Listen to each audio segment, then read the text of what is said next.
सावन में शिव पूजा की शुरुआत कब और कैसे हुई, जानिए अद्भुत रहस्य और पौराणिक कथा। सुनिए ध्यान से, क्योंकि आज मैं आपको एक ऐसी कहानी सुनाने जा रहा हूं जो न केवल इतिहास है बल्कि हमारी आत्मा का सत्य है।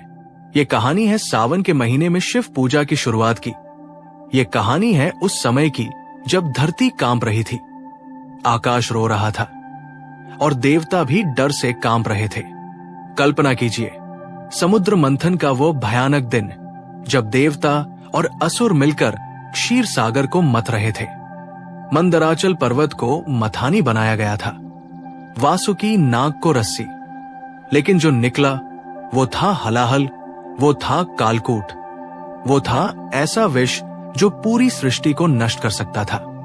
नमस्कार प्यारे दर्शकों, एक बार फिर आपका स्वागत है हमारे चैनल विद्या ज्ञान सागर में। प्यारे दर्शकों, आज हम एक नई कहानी, एक नया वीडियो लेकर आपके सामने उपस्थित हुए हैं। आज की जो कथा है वो अत्यंत ज्ञानवर्धक और प्रेरणादायक है। कथा शुरू करने से पहले आपसे एक विनम्र निवेदन है। शास्त्रों में कहा गया है कि अधूरी छोड़ी गई कथा दुख और पाप का कारण बनती है, इसलिए इसे अंत तक अवश्य सुने। और अगर आप अपनी माँ से सच्चा प्रेम करते हैं तो इस वीडियो को लाइक करें, हमारे चैनल को सब्सक्राइब करें और कमेंट में माँ लिखकर अपना समर्थन दें। तो आइए बिना किसी विलंब के आरंभ करते हैं आज की प्रेरणादायक कथा। उस दिन जब हलाहल निकला, पूरा ब्रह्मांड कांप गया। ये विष इतना भयानक था कि इसकी एक बूंद से तीनों लोग जलकर राख हो सकते थे। देवता घबरा गए, असुर भाग गए और इंद्र तक की आंखों में आंसू आ गए।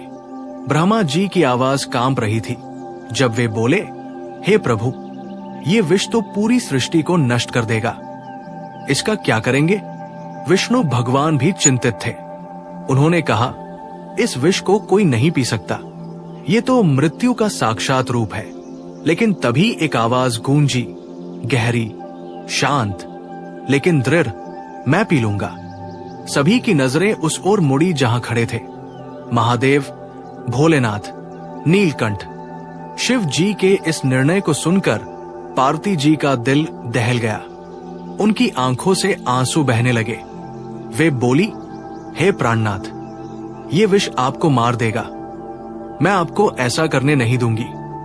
लेकिन शिव जी ने अपनी प्रिया को समझाया, हे भवानी, यदि मैं नहीं पीऊंगा तो पूरी सृष्टि नष्ट हो जाएगी, मेरे सिवा इसे कोई नहीं पी सकता, और फिर तुम्हारा प्रेम मुझे कभी मरने नहीं देगा। पार्वती जी का दिल टूट रहा था, लेकिन उन्होंने अपने पति के महान उद्देश्य को समझा। उन्होंने कहा, यदि आप ये विष पीने पर आग्रह कर रहे हैं तो मैं आपके गले को अपने हाथों से दबा दूंगी ताकि विष पेट में न जाए। और फिर वो क्षण आया जिसे देखकर पूरा ब्रह्मांड सांस रोकर खड़ा हो गया। महादेव ने हलाहल को अपने हाथों में लिया। विष इतना भयानक था कि हवा में ही धुआं उठ रहा था। शिव जी ने विष को मुंह में लिया और तभी पार्वती जी ने अपने कोमल हाथों से उनके गले को दबा दिया। विष गले में ही रुक गया, न ऊपर जा सका न नीचे। विष के प्रभाव से शिव जी का गला नीला हो गया। उस दिन से वे नीलकंठ कहलाए। लेकिन ये नीलाहट केवल रंग नहीं थी, ये थी त्याग की निशानी, ये थी प्रेम की पहचान, ये थी करुणा का चिन्ह। लेकिन कहानी यही समाप्त नहीं होती। विष के प्रभाव से महादेव का शरीर जलने लगा। गर्मी इतनी थी कि उनके शरीर से धुआं उठ रहा था। पार्वती जी देखकर व्याकुल हो गई। तभी आकाश से मेघ गरजे, बादल घिराए और शुरू हुई मूसलाधार बारिश। ये वही सावन का महीना था। प्रकृति खुद महादेव की सेवा में लग गई। देवता समझ गए कि ये कोई साधारण बारिश नहीं है, ये है प्रकृति का प्रेम, ये है सृष्टि का कृतज्ञता भाव, ये है उस महान आत्मा के लिए जिसने सबको बचाने के लिए अपनी जान दांव पर लगा दी। इंद्र सबसे पहले आगे आए। उन्होंने कहा, हे महादेव, आपने हमारी रक्षा की है, अब हमारा कर्तव्य है कि हम आपकी सेवा करें। सभी देवताओं ने मिलकर शिव जी का अभिषेक किया। गंगा जी का पवित्र जल, दूध, दही, शहद, घी सब कुछ शिव जी के ऊपर डाला गया। बेल पत्र चढ़ाए गए, धतूरा अर्पित किया गया। ब्रह्मा जी ने कहा, हे महादेव, आज से हर सावन में आपकी इसी तरह पूजा होगी। यह आपके महान बलिदान की स्मृति में होगी। वो दिन सोमवार का था। चंद्रमा शिव जी के मस्तक पर विराजमान थे और उनकी शीतलता से महादेव को राहत मिल रही थी। तभी से सावन के सोमवार को विशेष महत्व दिया गया। चंद्रमा ने कहा, हे प्रभु, मैं हमेशा आपके मस्तक पर रहूंगा और आपको शीतलता प्रदान करूंगा और हर सावन में भक्त मुझे देखकर आपकी पूजा करेंगे। गंगा जी ने भी वचन दिया, हे नाथ, मैं आपकी जटाओं में बहती रहूंगी और हर सावन में मेरे पवित्र जल से आपका अभिषेक होगा। लेकिन सबसे पहला और सबसे कठिन व्रत माता पार्वती ने रखा। उन्होंने संकल्प लिया कि जब तक महादेव का शरीर सामान्य नहीं हो जाता, वे अन्न जल नहीं लेंगी।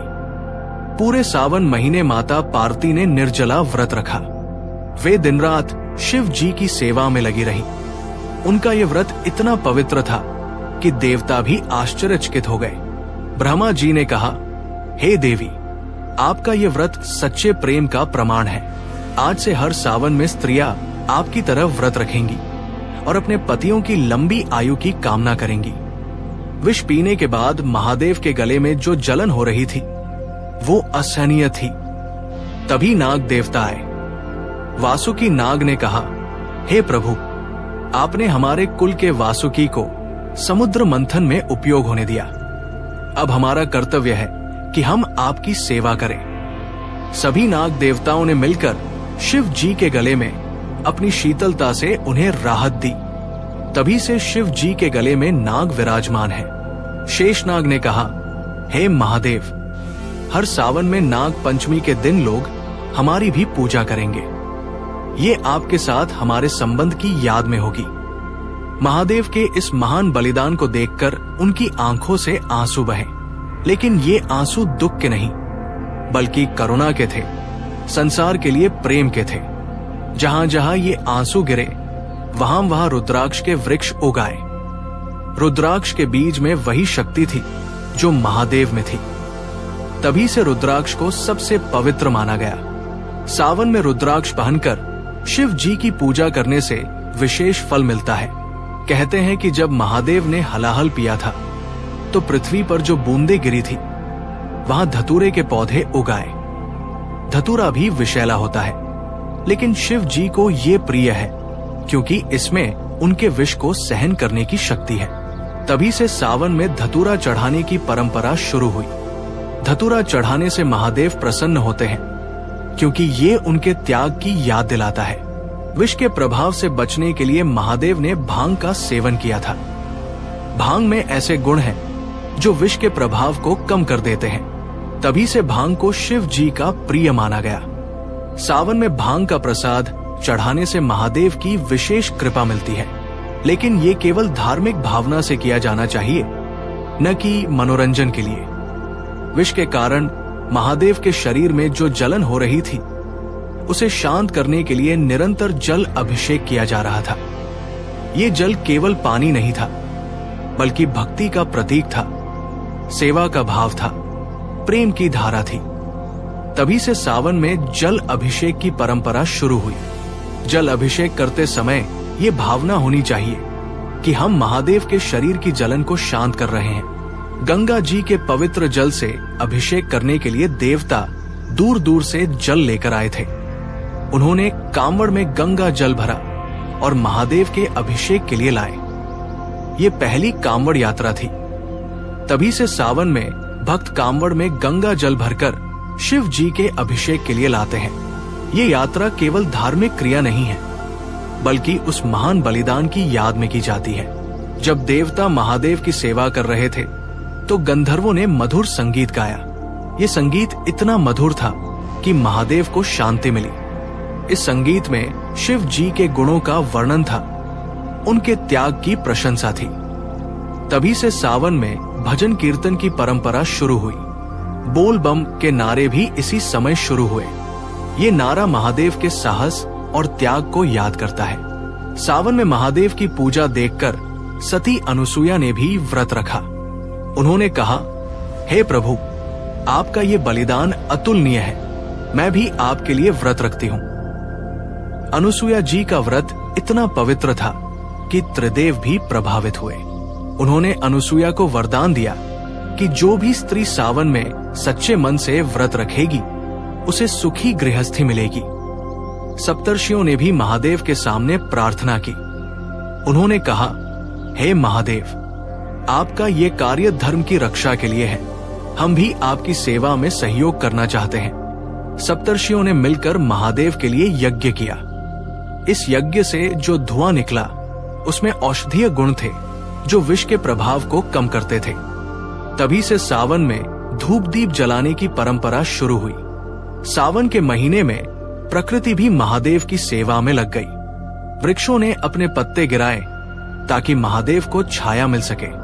नदियां तेज गति से बहने लगी ताकि अभिषेक के लिए पर्याप्त जल मिल सके। फूलों ने अपनी सुगंध बढ़ा दी। हवा मंद मंद बहने लगी। सूरज की किरणें कोमल हो गई। ये सब महादेव के आराम के लिए था। इस घटना के बाद कई तीर्थ स्थान बने। जहां जहां महादेव के विष की बूंदें गिरी थी, वहां वहां शिव मंदिर बनाए गए। सावन में इन तीर्थों की विशेष महिमा होती है।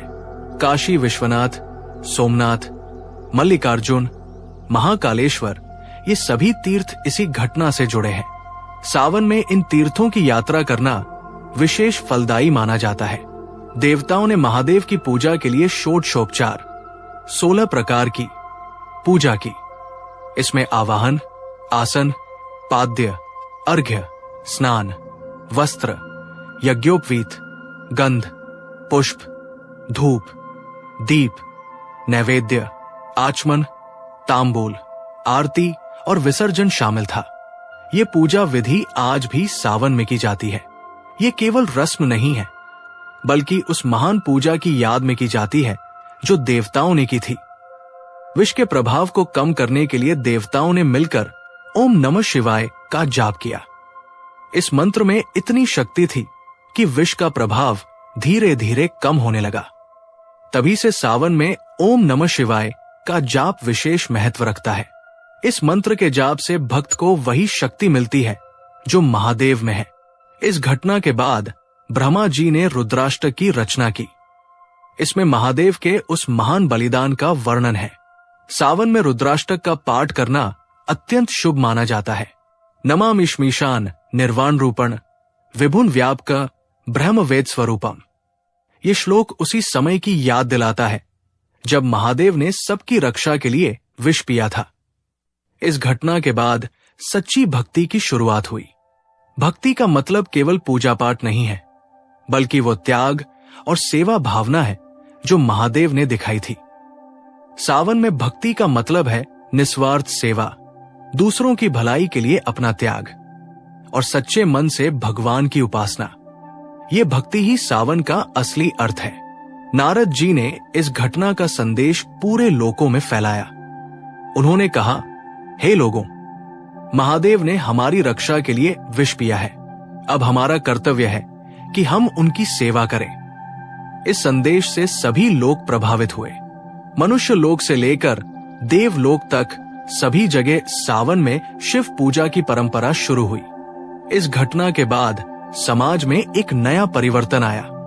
लोगों ने समझा कि सच्चा धर्म त्याग और सेवा में है। सावन का महीना इस बात की याद दिलाता है कि हमें भी दूसरों की भलाई के लिए अपना त्याग करना चाहिए। जाति पाति, ऊंच नीच के भेद भूलकर सभी एक साथ महादेव की पूजा करने लगे। ये सामाजिक एकता का संदेश था। माता पार्वती के व्रत से प्रेरणा लेकर महिलाओं ने सावन में व्रत रखना शुरू किया। उन्होंने समझा कि पत्नी का कर्तव्य केवल पति की सेवा नहीं है, बल्कि उसके महान कार्यों में साथ देना भी है। सावन में महिलाओं का व्रत और पूजा का विशेष महत्व है। ये केवल पति की लंबी आयु के लिए नहीं है, बल्कि उस त्याग भावना के लिए है जो माता पार्वती ने दिखाई थी। ये कहानी युवाओं के लिए भी बहुत महत्वपूर्ण है। महादेव ने अपनी युवावस्था में इतना बड़ा बलिदान दिया था। इससे ये संदेश मिलता है कि युवाओं को भी समाज की भलाई के लिए आगे आना चाहिए। सावन में युवा कांवड़ यात्रा करके इस संदेश को आगे बढ़ाते हैं। ये यात्रा केवल धार्मिक क्रिया नहीं है, बल्कि सेवा भावना का प्रदर्शन है। मेरे प्रिय श्रोताओं, अब जब ये कहानी समाप्त होने जा रही है, तो मैं आपसे एक बात कहना चाहता हूँ। सावन में शिव पूजा करना केवल एक परंपरा नहीं है, ये है उस महान आत्मा के प्रति कृतज्ञता, ये है उस करुणामय हृदय के प्रति श्रद्धा, जिसने हमारी रक्षा के लिए मृत्यु को गले लगाया था। जब आप सावन में शिव जी पर जल चढ़ाते हैं, तो याद रखिए, ये जल उनके उस जलते हुए गले को शांति देने के लिए है। जब आप बेल पत्र चढ़ाते हैं, तो याद रखिए, ये उनके उस त्याग के लिए है जो उन्होंने हमारे लिए किया था।